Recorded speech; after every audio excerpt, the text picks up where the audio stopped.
すべての楽器奏者はすでに出来上がった楽器を与えられますが、声楽家は自分自身の体の楽器、つまりフォームを確立することから出発しなければなりません。声楽を学んでいく上で、高音や低音が出ない、喉が苦しいなどの経験はどなたにもあることだと思います。私自身も調子の良い時と悪い時の落差があったり、楽器としての音色が揃わなかったり、そんな時何が原因なのか真剣に探りました。そのような中、巡り合ったのがリーザ・ローマ著の発声の科学と技法です。彼女は発声、歌唱技術は科学的に正しい方法に基づいたものでなくてはならないと述べています。科学とは、こうすればこうなるという現象を集め、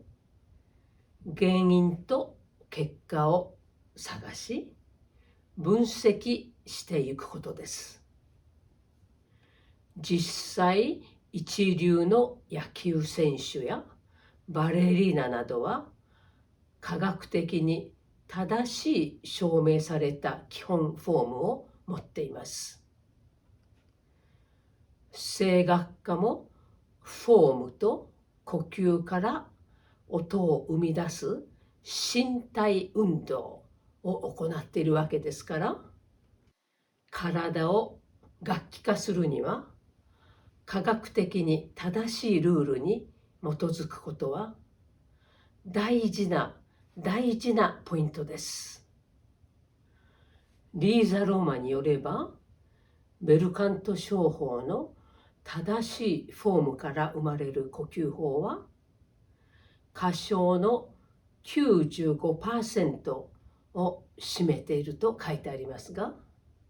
私も良い歌唱時にはそのことを実感するものであります。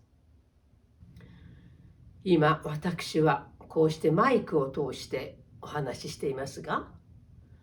オペラ歌手はマイクなしで、豊かな響きによって歌声、もしくはセリフをオーケストラを超えて2000席以上ある劇場の空間に届けなければなりません。声とは肺から押し出される呼気により声帯が振動し音声化される現象であります。普段使っている話し声を豊かな響きを持った歌声にするためには、各筋肉、つまりインナーマッスルの巧みな支えにより、肺に蓄えられた最大の空気を声帯でほぼ 100% 無駄なく音声に変換します。そしてその音声が音響板の役目を果たす頭の空洞や骨を通り抜けるとき、共鳴を伴う歌声になります。そのような歌声は呼気とともに前方に広がります。すなわち、肺に入った最大の空気量が最大の響きの量になります。ここでイタリア発祥のベルカント商法を学び始めるとき、避けては通れない非常に重大で大切な点についてお伝えしたく思います。この商法はイタリア語という明るい響きを特徴とする言語を基礎として生まれました。それに対して私たちが日常使っている日本語は5つの母音を基本とするところは似ていますが、その音色は硬く暗くこもりがちという特徴を持つ言語です。それゆえ肝心な歌詞やセリフが聞こえてきません。私たちがベルカント商法を学ぶときに、この発音の違いの意識改革は必須条件となります。正しいイタリア語の発音の習得は、発声上より豊かな響きと楽な呼吸を助ける大変有効なものです。近年、日本語の欠点による発声上の問題により、ヨーロッパにおける留学生の入学不合格が顕著になっています。これから科学的証明に基づいたフォームと呼吸法で短期間に強い支えのある安定した楽器を作る方法を具体的に実践していきましょう。練習を始めるにあたり、常に覚えておいていただきたいことがあります。声楽家は他の楽器と違い、唯一言葉を持つ音楽の表現者であります。これからご紹介するテクニックはすべて歌詞を深く自由に表現するための手段であるということです。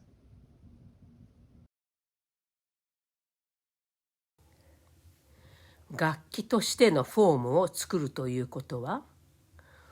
横隔膜筋に向かって引き上げられた骨盤底筋、腹斜筋、腹横筋を含む腹筋群の収縮によって生まれる腹圧に支えられた胸部を最大に広げることです。わかりやすくトレーニングするために、まず胸部と腹筋群とに分けて練習してみましょう。必要な筋肉を集中的に強化するには、その他の筋肉を完全にリラックスさせる仰向けポーズが有効です。仰向けになって肩、背中、腰などの力を抜きましょう。鼻からゆっくり息を吸うと、あばら骨のあたりがゆっくり開き、息を吐くと元へ戻ります。あばら骨が前後左右に広がる感覚を感じ取ってみましょう。横隔膜筋を前後左右に丁寧にゆっくり最大になるまで広げてみましょう。肩の力はいつも抜くよう注意してください。肺に最大の息の量を蓄えるには、みぞおちの左右にあるあばら骨をさらに高く広げます。このアンダーバストの広がりを意識することによって、さらに筋肉を強力に使うことができます。そしてそのまま止めておきます。この止めた状態で呼吸をしても、あばら骨の広がりを保てるように静かに呼吸を続けてください。だんだんその保つ時間を長くしていくことで、強い筋肉を育てることができます。強靭な横隔膜筋を鍛えることは、豊かな響きを作る大切なステップの一つです。横隔膜筋は肺のすぐ下、あばら骨の一番下に体壁に沿って胸部と腹部を隔てる位置にあります。しゃっくりした時に痙攣する場所で、焼肉の定番、ご存知ですか？ハラミとはこの部分のことです。通常、横隔膜と呼ばれていますが、かなり分厚いしっかりした筋肉です。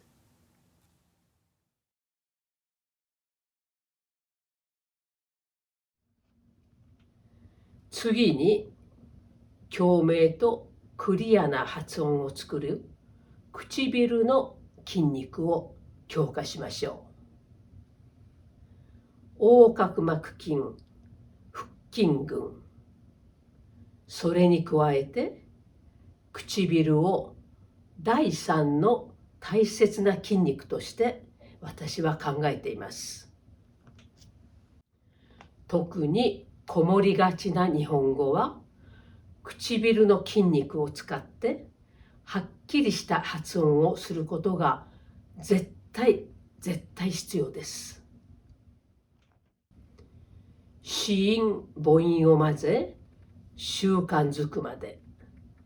そしてそれが第二の天性になるまで練習しましょう。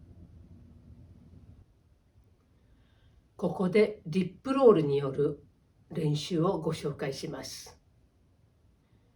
リップロールをすることで声帯が柔らかくなり、美しい響きのある声が早く準備されます。まず首、肩の筋肉を完全にリラックスさせ、息を送ることで唇の筋肉を震わせてリップロールをします。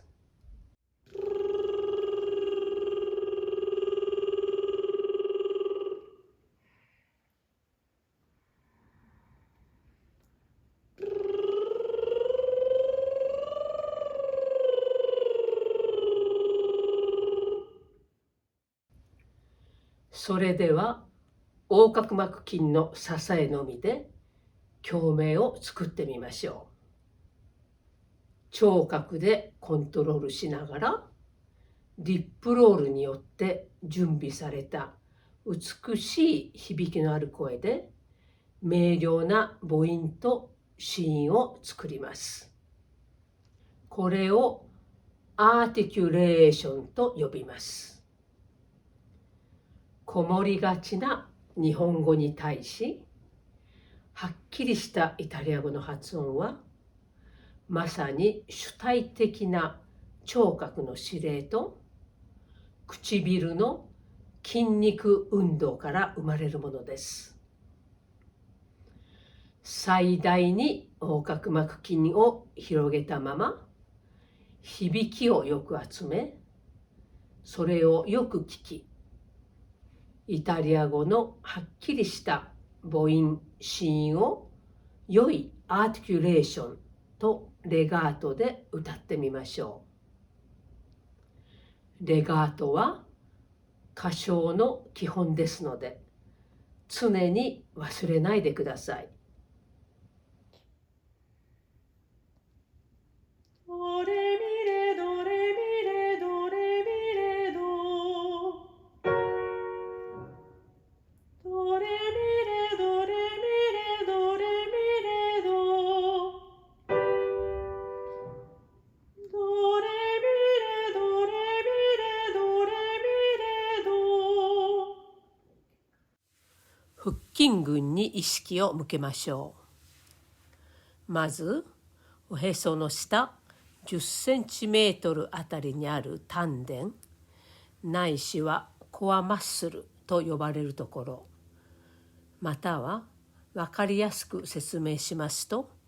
おしっこを我慢するときに使われる筋肉を締めてみましょう。次に恥骨を前側のポイント、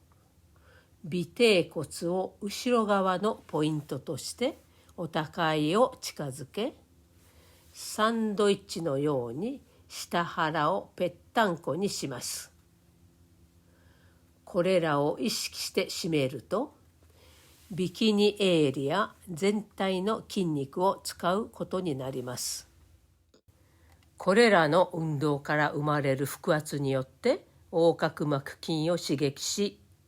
肺の中の空気を押し出します。その時にいつものことながら肩、背中などの力はしっかり抜いていてください。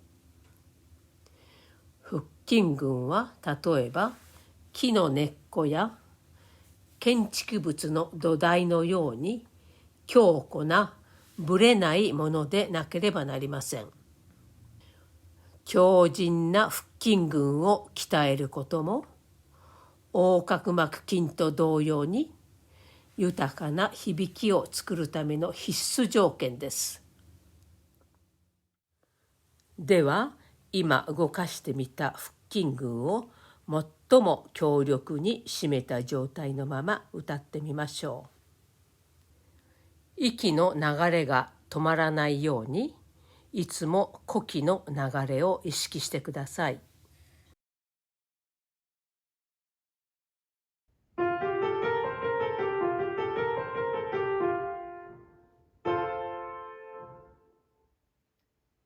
ドレミファソファミレドレミファソファミレドドレミファソファミレドレミファソファミレドドレミファソファミレドレミファソファミレド。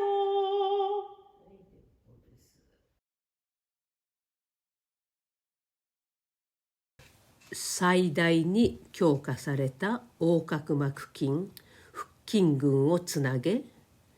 ベルカント楽器、そのフォームを作ってみましょう。息を吸って肺に最大の量の空気を入れるため、横隔膜筋のある肋骨の底辺を最大に広げ、そのままストップ、止めておきましょう。その時に肩や胸の力は全く抜いておきます。締めて引き上げた腹筋群から生じる腹圧で横隔膜筋を刺激し、安定した呼気の流れを作ります。これまでの練習で使われたそれぞれの筋肉、つまりインナーマッスルの強化により、ベルカント楽器のフォームを確固たるものに仕上げます。声帯で作られた音声をその呼気の流れに乗せて、ハミングの時に感じられる頭部の共鳴腔に響かせます。共鳴腔とは、声の音響板ともいえる鼻腔、そして額や頬などに点在する副鼻腔の空洞のことです。共鳴の焦点を作るため、額のあたりに手をかざしてみましょう。この動きにより、響きのポイントをはっきり意識できます。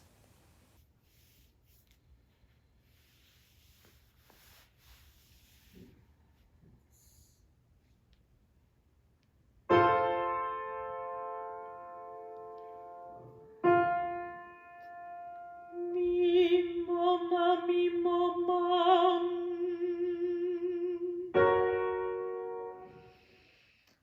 ミママミママン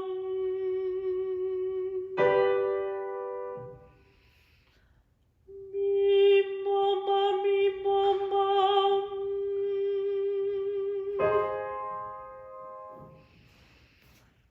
ミママミママン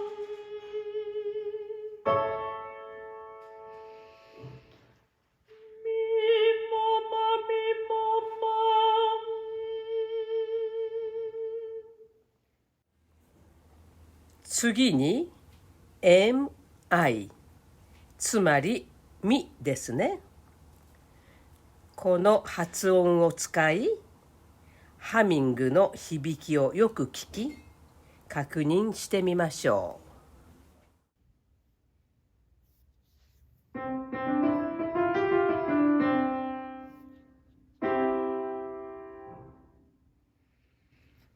ミミミミミミミミミ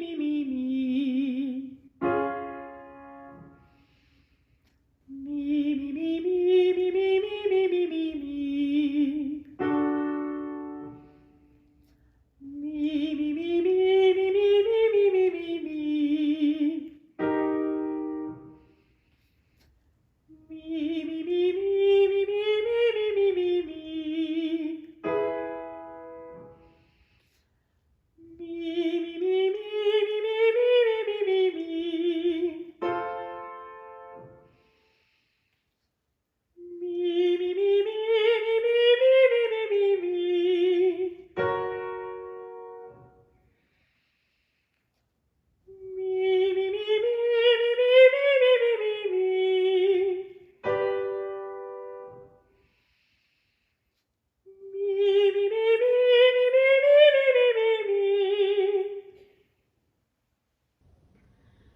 ここで特に注目すべきは、日本語のうとイタリア語のうの母音の違いです。唇の筋肉の使い方に注意してみましょう。日本語と比べてイタリア語のうでは丸く突き出した形の唇になっています。酸っぱい梅干しを食べた時の口の形です。結果、呼気の流れが生まれ、音が響きを伴って外に出ていきます。そのため、響きのないこもった日本語のうとは全く違って聞こえます。うぐいすという言葉をベルカント唱法で歌ってみます。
日本語での歌唱指導の権威であった大賀博先生も、日本歌曲もベルカント唱法で歌われなくてはならないと強調していました。